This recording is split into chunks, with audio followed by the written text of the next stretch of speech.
महिलाचं लक्ष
जरा 2 मिनिटं थांब.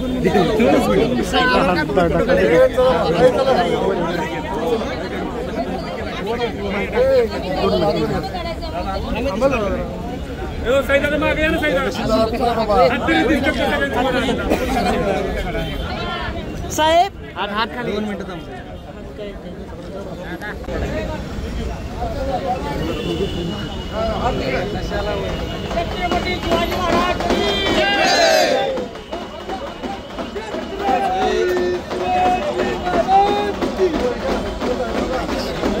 मोबाईल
मंत्रीपद मिळाल्यानंतर पहिल्यांदाच साताऱ्यात एंट्री होती. एकदम जंगी स्वागत केलं तुमचं सातारकरांनी. काय बघतोल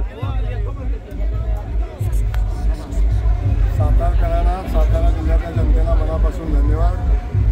आज सातारा जिल्ह्यामध्ये प्रवेश केल्यापासून प्रचंड मोठ्या उत्साहानं, प्रचंड मोठ्या आनंदानं सातारा जिल्ह्याची जनता स्वागत करते आणि मला मनापासूनच आनंद आहे की एवढ्या मोठ्या प्रमाणात या जनतेनं माझं स्वागत केलेलं आहे. भारतीय जनता पक्षानं जी जबाबदारी, आदरणीय देवेंद्र फडणवीस साहेबांनी जी जबाबदारी माझ्यावर टाकलेली आहे, ती जबाबदारी ताकदीनं पूर्ण करण्यासाठी या जनतेचं प्रेम पाहिल्यावर एक ताकद, एक शक्ती मिळते. ती शक्ती आज साताऱ्यामध्ये आल्यानंतर, खास करून महाराजांचं दर्शन घेतल्यानंतर ती ताकद माझ्यामध्ये नक्की उपलब्ध होईल अशा पद्धतीच्या भावना या निमित्तानं होतात. आणि मी मनापासून सातारच्या जनतेला, भारतीय जनता पक्षाला, आदरणीय देवेंद्र फडणवीस साहेबांना, माझ्या मान गटावच्या जनतेला आणि साताऱ्यातल्या जनतेला मनापासून धन्यवाद. आज ग्रामविकास कॅबिनेट मंत्रीपद भेटलंय. ग्रामीण भागासाठी अशी काही नवीन पद्धतीने योजना राबवणार आहेत किंवा काही डोक्यात प्लॅन घेतलेत का? आता पुढचं विजन काय असेल? मला या मंत्रिपदाची जबाबदारी भेटून 24 तास झालेली आहे. विजन पण ठरवू, उद्दिष्ट पण ठरवू. कारण कायम आदरणीय देवेंद्र फडणवीस साहेबांच्या सोबत काम करत असताना एक विजन, उद्दिष्ट आणि काम करायची प्रचंड प्रेरणा आम्हाला सगळ्यांना मिळते. आणि त्याच प्रेरणेनं जो हा महाराष्ट्र आदरणीय देवेंद्र फडणवीस साहेबांनी पुढं घेऊन जायचं ठरवले आणि साहेबांनी सांगितलेलं आहे की आता महाराष्ट्र थांबणार नाही किंवा महाराष्ट्र आता ग्रामीण भागात थांबणार नाही, महाराष्ट्र शहरी भागात थांबणार नाही आणि या महाराष्ट्रामध्ये दुष्काळ थांबणार नाही. या शेतकऱ्याच्या बांधापर्यंत दुष्काळी भागामध्ये पाणी पोचेल आणि आणि या सातारा जिल्ह्यामध्ये, या महाराष्ट्रामध्ये, खास करून जिल्ह्यामध्ये एक औद्योगिक क्रांती उभी राहील अशा पद्धतीच्या भावना या निमित्ताने व्यक्त करतो. आणि जी जबाबदारी दिलेली आहे गावच्या खेड्याच्या विकासाची, ती जबाबदारी समर्थपणे पार पाडतो. आज तुम्ही पालकत्व कुठलं घ्यायला आवडेल? स्मारकाला भेट दिली, अभिवादन केलं. त्याचबरोबर तुम्ही गेल्या वर्षी देखील म्हणलेला होता, गेल्या वर्षी जेव्हा मुख्यमंत्री आले तेव्हा की निधीची घोषणा करू, तर आता ह्याच्या पुढची प्रोसेस काय? सावित्रीबाई फुलेंच्या स्मारकासाठी 100 कोटी रुपयांची मागणी मी केलेली होती. तत्कालीन मुख्यमंत्री महोदयांनी त्याला मान्यताही दिलेली होती. त्या अनुषंगानं त्याचा प्लॅन तयार झालेला आहे, आराखडा तयार झालेला आहे. आणि तयार झालेला आराखडा जो आहे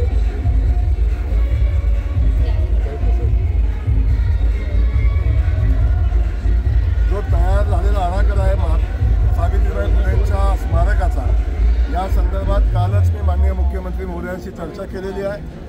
3 तारखेला माननीय देवेंद्र फडणवीस साहेब नायगावला पुन्हा येत आहेत आणि त्यावेळी आता जो मंत्रिमंडळाची बैठक होईल त्या मंत्रिमंडळाच्या बैठकीमध्ये निश्चितपणे सावित्रीबाईंच्या स्मारकासाठी 100 कोटी रुपये देण्याचा प्रस्ताव मुख्यमंत्र्यांनी आणावा अशा पद्धतीची विनंती माझी असेल. मला खात्री आहे की ती विनंती मान्य होईल. साहेब, सातारा साहेब म्हाडा भाऊ, जिल्ह्याला तब्बल 4 कॅबिनेट मंत्रीपद मिळाले आहेत. पालकमंत्री पदाचा तिढा अजून कायम आहे. नक्की नेमकं काय यामागं असू शकतं? अजिबात कुठलाही तिढा कायम नाही. पालकमंत्री पदाचा निर्णय सगळ्यांच्या संमतीनं होईल. तिन्ही पक्ष समन्वयानं निर्णय घेतील. तेव्हा कुठलाही तिढा शिल्लक राहिलेला नाही, तिढा पण नाही.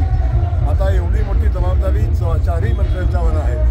या जिल्ह्याला आजपर्यंत, या जिल्ह्यानं ज्या लोकांच्यावर प्रेम केलं, ज्या पक्षावर प्रेम केलं, त्या पक्षानं आजपर्यंत या जिल्ह्याला न्याय दिला नाही.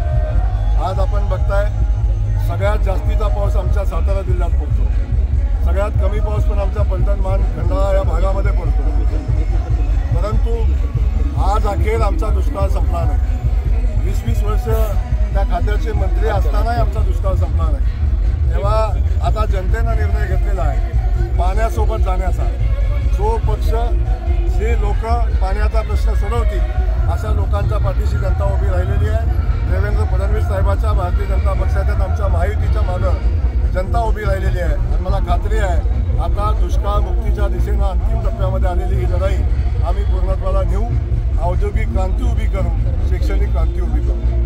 भाऊ, महायुतीचा बालेकिल्ला सातारा जिल्ह्यात झाला, तसंच माढामध्ये आता तुम्ही लक्ष घालणार का? मागच्या वेळेचा जी बॅकलॉग होता तो भरून काढणार का खासदारकीचा? आता मिशन सातारा कंप्लीट झालेलं आहे. मिशन माढा हातामध्ये घेतलेलं आहे आणि बिलकुल चिंता करू नका.